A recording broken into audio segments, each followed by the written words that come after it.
Hello friends, मैं सोम स्वागत करता हूं आप सभी का यस क्लासेस के डेली करंट अफेयर शो में। चलिए बिना देर किए आज के पहले क्वेश्चन की तरफ चलते हैं। कहाँ के शोधकर्ताओं ने एक कृत्रिम कॉर्निया का 3D प्रिंट निकालकर उसे खरगोश की आँख में प्रत्यारोपित किया है। उसकी आँख के लिए कृत्रिम कॉर्निया कहाँ के शोधकर्ताओं ने बनाया है? नई दिल्ली के, पटना के, चेन्नई के या हैदराबाद के? तो इसका सही आंसर है हैदराबाद के शोधकर्ताओं ने कृत्रिम कॉर्निया का 3D प्रिंट निकालकर उसे खरगोश की आँख में लगाया है। उन्होंने इसे किससे बनाया है? इसे मानवदाता कॉर्निया ऊतक से बनाया गया है, जिसे आमतौर पर फेंक दिया जाता है, इतना याद रखिएगा। अगला क्वेश्चन है, किसने अगस्त 2022 में राजस्थान के जोधपुर में प्रसिद्ध मारवाड़ी योद्धा वीर दुर्गादास राठौड़ की प्रतिमा का अनावरण किया? राजनाथ सिंह जी ने, अमित शाह जी ने, पीयूष गोयल जी ने या हरदीप पुरी सिंह जी ने?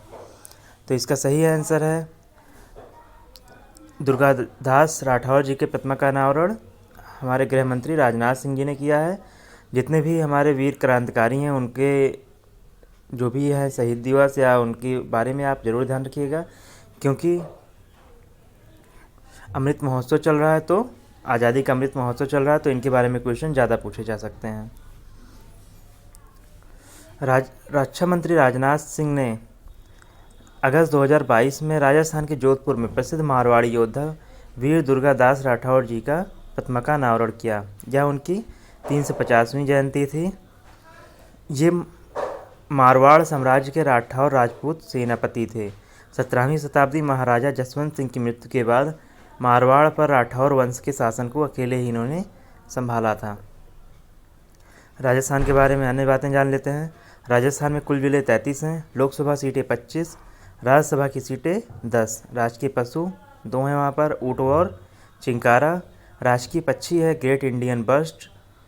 राष्ट्रीय उद्यान कौन कौन से हैं? मुकुंदरा हिल्स है, रेगिस्तान है, केवलादेव घना है, रणथंभौर है और सरिस्का राष्ट्रीय उद्यान है। बांध कौन कौन से हैं? बीसलपुर बांध बनास नदी पर है, माही बजाज सागर बांध माही नदी पर है, राणा प्रताप सागर बांध चंबल नदी पर है तथा जवाई बांध नदी पर है। कौन कौन से चीज़ को जीआई टैग मिल चुका है? जयपुर की ब्लू पॉटरी को, कठपुतली को तथा सांगानेरी हैंड ब्लॉक प्रिंटिंग को। अगला क्वेश्चन, किस राज्य के मुख्यमंत्री की घोषणा के अनुसार सरकार खिलाड़ियों को सभी राज्य विभागों में 2% आरक्षण प्रदान करेगी? मतलब वहाँ के राज्य के जितने भी विभाग हैं सभी में 2% आरक्षण देगी। कहाँ की सरकार? हिमाचल प्रदेश की, कर्नाटक की, उत्तर प्रदेश की या पंजाब की? तो ये घोषणा जो है वो कर्नाटक सरकार ने किया है। कर्नाटक के मुख्यमंत्री कौन है? बसवराज बोम्मई। इन्होंने घोषणा किया कि सभी राज्य विभागों में 2% आरक्षण खिलाड़ियों को प्रदान करेंगी। वर्तमान में राज्य मौजूदा कोटे की तर्ज पर पुलिस और वन विभाग में खिलाड़ियों को आरक्षण प्रदान करता है। अब क्या है, सभी विभाग में वो दे रहे हैं। उन्होंने अमृत क्रीड़ा दत्तू योजना के तहत 75 खिलाड़ियों को भी सम्मानित किया है। अमृत क्रीड़ा दत्तू योजना, ध्यान रखिएगा, ये भी कर्नाटक राज्य से संबंधित है। चलिए, कर्नाटक के बारे में अन्य तथ्य कौन कौन से हैं? मुख्यमंत्री हैं, हमने जान ही लिया, बसवराज बोम्मई। राज्यपाल कौन है? थावरचंद गहलोत जी। जिले टोटल 31, लोकसभा सीटें 28, राज्यसभा की सीटें 12। राष्ट्रीय उद्यान कौन कौन से हैं? अंसी राष्ट्रीय उद्यान, बांदीपुर राष्ट्रीय उद्यान, बन्नेरघट्टा राष्ट्रीय उद्यान, कुद्रेमुख राष्ट्रीय उद्यान, राजीव गांधी राष्ट्रीय उद्यान। ठीक है, बांध देख लेते हैं। अलमट्टी बांध कृष्णा नदी पर, कृष्णा राजा सागर बांध कावेरी नदी पर, तुंगभद्रा बांध तुंगभद्रा नदी पर, वाड़ी विलासा सागर बांध वेदावती नदी पर तथा सुपा बांध काली नदी पर। जीआई टैग किनको मिल चुका है? चन्नापटना खिलौने और गुड़िया पर, मैसूर सैंडल साबुन पर। सैंडल साबुन मतलब मैसूर के जो चंदन की साबुन है उसको, सैंडल को आप सैंडल मत समझिएगा ऐसे, मैसूर जैस्मिन को। चलिए अगला क्वेश्चन, निम्नलिखित में से किसने कंपनी के ऋणों को गैर निष्पादित परिसंपत्ति एनपीए नॉन परफॉर्मिंग एसेट जिसे हम लोग कहते हैं के रूप में वर्गीकृत करने के बाद बजाज हिंदुस्तान शुगर मतलब इस कंपनी के खिलाफ national company tribunal law tribunal में दिवालिया कार्रवाई शुरू की। मतलब इसको दिवालिया घोषित करके अब इसकी संपत्तियों को कुर्क करना किसने शुरू किया है? बजाज, हिंदुस्तान शुगर के, Andhra bank, SBI, Indian bank या पीएनबी? तो ये कार्रवाई एसबीआई ने शुरू किया है। अगस्त 2022 में किस राज्य या केंद्र शासित राज्य के मुख्यमंत्री ने मेक इंडिया नंबर 1 मिशन की घोषणा की? मेक इंडिया नंबर 1 मिशन की घोषणा किसने की है? उत्तर प्रदेश के मुख्यमंत्री ने, दिल्ली मुख्यमंत्री ने, गुजरात मुख्यमंत्री ने या पुडुचेरी मुख्यमंत्री ने? तो इससे दिल्ली मुख्यमंत्री अरविंद केजरीवाल जी ने इस मिशन की शुरुआत की है। इसे कहाँ से उन्होंने घोषणा की है इसका? दिल्ली के तालकटोरा स्टेडियम से। यह स्वास्थ्य, शिक्षा, कृषि और रोजगार पर ध्यान केंद्रित करेगा। यह मिशन इसके लिए है, उसका उद्देश्य ये है। वह लोगों को पहल में शामिल होने और इसके उद्देश्यों को प्राप्त करने हेतु प्रोत्साहित करने हेतु मिशन के हिस्से के रूप में देश भर में यात्रा करेंगे। अगला क्वेश्चन है, निम्नलिखित में से किसने हाल में ही संपन्न हुई 5G नीलामी में स्पेक्ट्रम के लिए दूरसंचार विभाग को 8,312.4 करोड़ रुपए का भुगतान किया है? किस कंपनी ने किया है? तो इस भुगतान को एयरटेल ने किया है। स्वतंत्रता सेनानी मदन लाल ढींगरा की पुण्यतिथि किस दिन मनाई जाती है? मदन लाल ढींगरा की पुण्यतिथि कब मनाई जाती है? हमने बताया ना, आज़ादी का अमृत महोत्सव चल रहा है, तो जितने भी स्वतंत्रता सेनानी हैं उनको आप ज़रूर ध्यान रखिएगा, किसी को भी पूछा जा सकता है। 15 अगस्त को मनाया जाता है, 16 अगस्त, 17 अगस्त या 18 अगस्त? तो मदन लाल ढींगरा जी का जो है पुण्यतिथि वो 17 अगस्त को मनाया जाता है। बहुत ही ये भी फेमस हैं, इनके बारे में जान लेते हैं। 17 अगस्त को स्वतंत्रता सेनानी मदन लाल ढींगरा की पुण्यतिथि मनाई जाती है। वे श्री श्याम जी कृष्ण वर्मा और वीडी सावरकर से प्रभावित थे। 1 जुलाई 1909 को ढींगरा ने एक सार्वजनिक सभा में ब्रिटिश पुलिस अधिकारी कर्जन वायली की गोली मारकर हत्या की थी। उन्हें तुरंत गिरफ्तार कर लिया गया और मौत की सज़ा सुनाई गई थी। ये भी मौत की सज़ा पाए थे, तो ध्यान रखिएगा। 17 अगस्त 1909 को पेंटनविले जेल में इनको फांसी दी गई थी। अगला क्वेश्चन है, अगस्त 2022 में भारत थाईलैंड संयुक्त आयोग की 9वीं बैठक किस शहर में आयोजित की गई? बैंकॉक में, नई दिल्ली में, चिनामाई में या मुंबई में? तो ये बैठक बैंकॉक में आयोजित की गई थी भारत और थाईलैंड की। थाईलैंड के उप प्रधानमंत्री और विदेश मामलों के मंत्री डॉन प्रदुविनई और भारत के विदेश मंत्री डॉक्टर एस जयशंकर ने भारत की सह अध्यक्षता की थी। दोनों देश राजनयिक संबंधों की 75वीं वर्षगांठ मना रहे थे, इस उपलक्ष्य में इसको किया गया था। अगला क्वेश्चन, केंद्रीय मंत्रिमंडल ने 17 अगस्त 2022 को भारतीय परिवहन क्षेत्र पर अंतर्राष्ट्रीय परिवहन मंच की गतिविधियों का समर्थन करने के लिए भारत और किस देश के बीच अनुबंध पर हस्ताक्षर करने को मंजूरी दी है? जर्मनी, रोमानिया, बेल्जियम या फ्रांस? तो सही आंसर है फ्रांस के साथ ये अनुबंध हुआ है। 17 अगस्त को ये अनुबंध भारत और फ्रांस के बीच हुआ है। अनुबंध पर 6 जुलाई को हस्ताक्षर किए गए थे। इस अनुबंध के तहत क्या आता है? की जाने वाली गतिविधियों से भारत में परिवहन क्षेत्र में डीकार्बोनाइजेशन, मतलब कार्बन को कम करना है, के लिए नए वैज्ञानिक परिणाम प्राप्त होंगे और प्रौद्योगिकी विकल्पों की पहचान होगी। मतलब टेक्नोलॉजी ले रहे हैं कार्बन उत्सर्जन को कम करने के लिए। अगस्त 2022 में जर्मनी में भारतीय समुदाय के पहले प्रतिनिधि के रूप में किसे चुना गया? बहुत इंपॉर्टेंट क्वेश्चन है। वहाँ के संसद में कौन चुना गया है? अशोक चौहान जी, अशोक श्रीधरन जी, हरदीप कौर जी या गुरदीप रंधावा जी? तो वहाँ चुना गया है इन्हें गुरदीप रंधावा जी को। चलिए जान लेते हैं इनके बारे में और। भारतीय मूल के उद्यमी गुरदीप सिंह रंधावा को जर्मनी में भारतीय समुदाय के पहले प्रतिनिधि के रूप में चुना गया है। जर्मनी में इससे पहले भारत का कोई प्रतिनिधि नहीं चुना गया था भारतीय समुदाय से। भारतीय समुदायों की चिंताओं को सुनने और उन्हें राजनीतिक रूप से सक्रिय होने के लिए प्रोत्साहित करने का काम सौंपा गया है। रंधावा जर्मनी के क्रिश्चियन डेमोक्रेटिक यूनियन के सदस्य हैं, इस पार्टी के सदस्य हैं।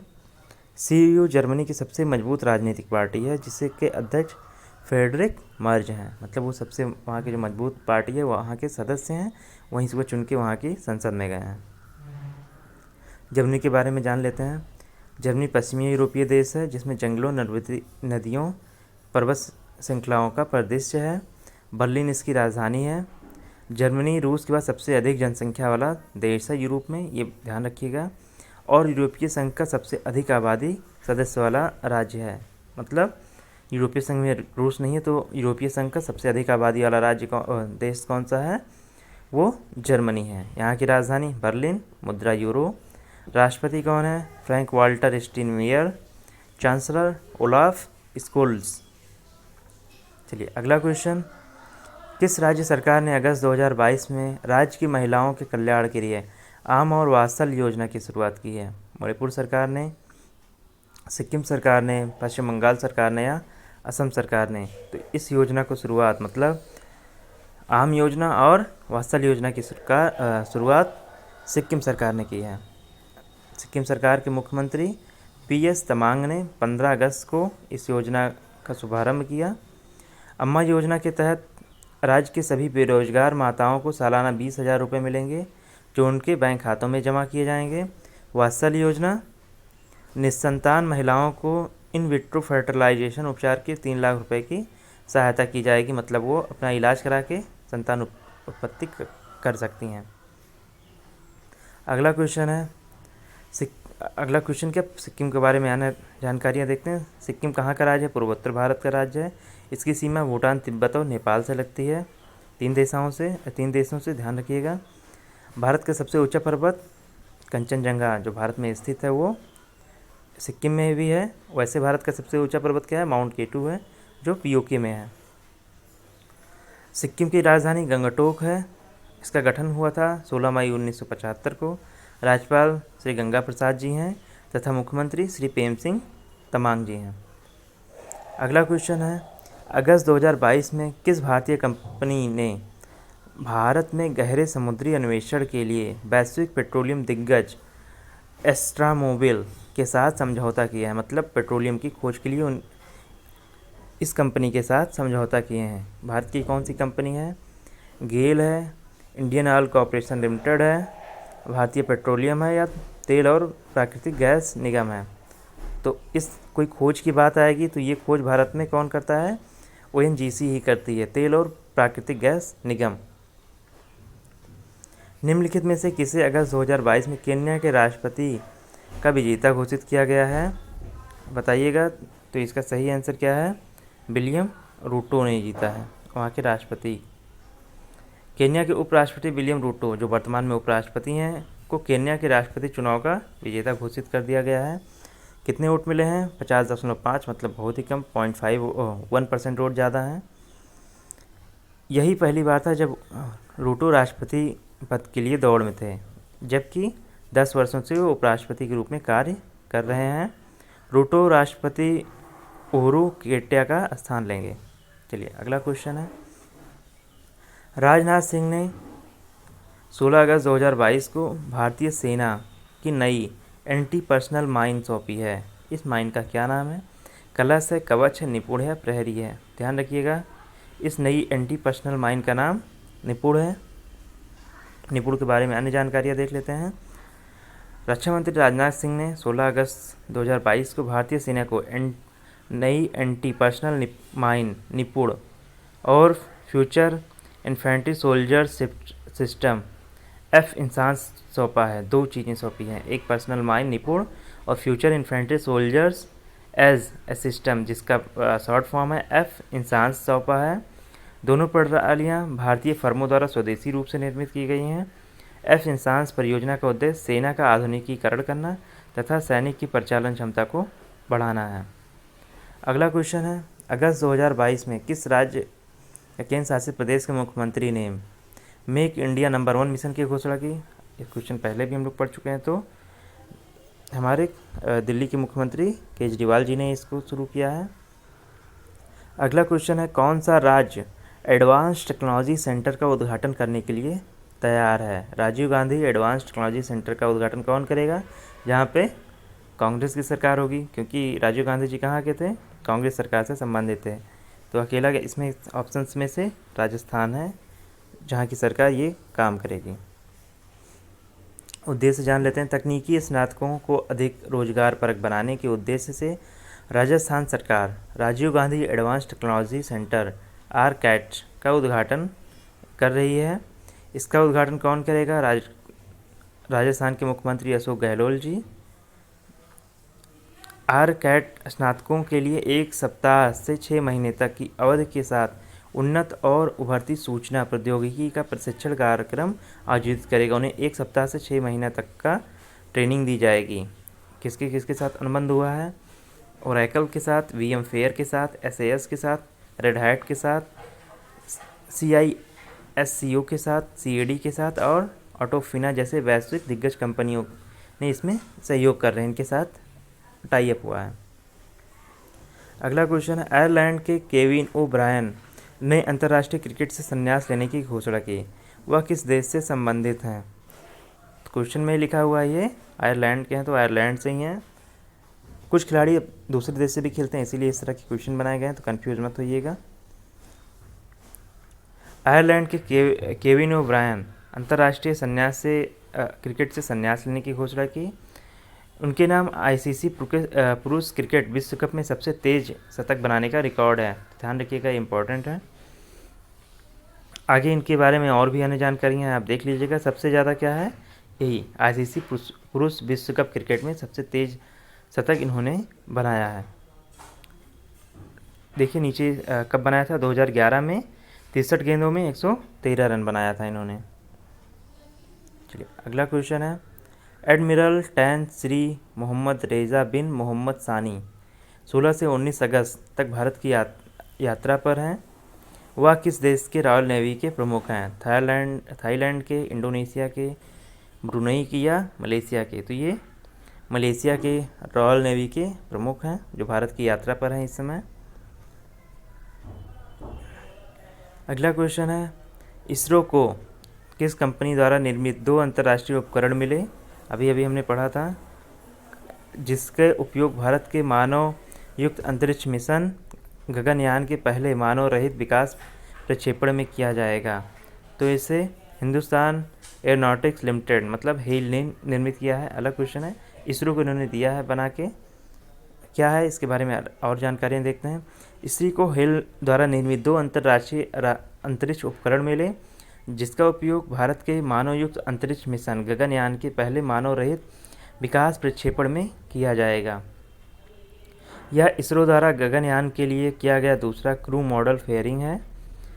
CMF है ना, क्रू मॉडल फेयरिंग जिसे बोला जाता है, एक सुरक्षात्मक संरचना है जो भारत के भावी अंतरिक्ष वैज्ञानिकों के वास्तविक आवास को बाहर की ओर से ढककर संरक्षित करेगी। अगला क्वेश्चन है, किस बैंक ने अनोखी पहल के तहत उत्तरी केरल के कोझिकोड में एक ऐसी शाखा खोली जो पूर्ण रूप से महिला कर्मचारियों द्वारा संचालित है? तो किस बैंक ने ये शुरुआत की है? तो ये शुरुआत HDFC बैंक की है। इस शाखा में 4 महिला बैंकर हैं, ठीक है। और किसने खोला है ये शाखा? HDFC बैंक ने, जिसमें सभी कर्मचारी महिलाएं हैं। अगला क्वेश्चन है, अगस्त 2022 में किसने नई दिल्ली में 2 दिवसीय राष्ट्रीय सुरक्षा नीति NSS सम्मेलन का उद्घाटन किया? तो इसका उद्घाटन कौन करेगा? जो हमारे रक्षा मंत्री हैं, मतलब राजनाथ सिंह जी किए हैं। गृह मंत्री माफ़ कीजिएगा, इसका उद्घाटन हमारे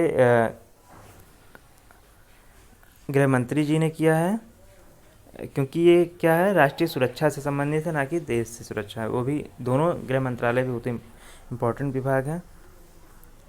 अगला क्वेश्चन है, गृह मंत्री अमित शाह जी ने 2 दिवसीय राष्ट्रीय सुरक्षा सम्मेलन का उद्घाटन किया। इसमें देश भर से 600 अधिकारी भौतिक और आभासी रूप से भाग ले, मतलब प्रत्यक्ष और अप्रत्यक्ष रूप से भाग ले रहे हैं। सम्मेलन के पहले दिन राष्ट्रीय सुरक्षा के विभिन्न पहलुओं पर विचार विमर्श किया गया तथा इसमें आतंकवाद और कट्टरता भी शामिल है, मतलब आंतरिक रूप से जो कट्टरता है वो भी शामिल है, उसको भी हटाना है। आपको हमारी ये क्लास कैसी लगी हमें कमेंट बॉक्स में ज़रूर बताएं तथा अपने दोस्तों से इसे ज़रूर शेयर करें तथा हमारे चैनल को सब्सक्राइब करना ना भूलें तथा सब्सक्राइब करके बेल आइकन भी दबा दें, जिससे हमारे सभी वीडियोज़ आप तक बिना रुकावट के पहुंचते रहें। धन्यवाद आप सभी का। फिर से आप सभी से रिक्वेस्ट है, हमारा चैनल नया है तो उम्मीद है आप लोग हमारे चैनल को सब्सक्राइब ज़रूर करेंगे।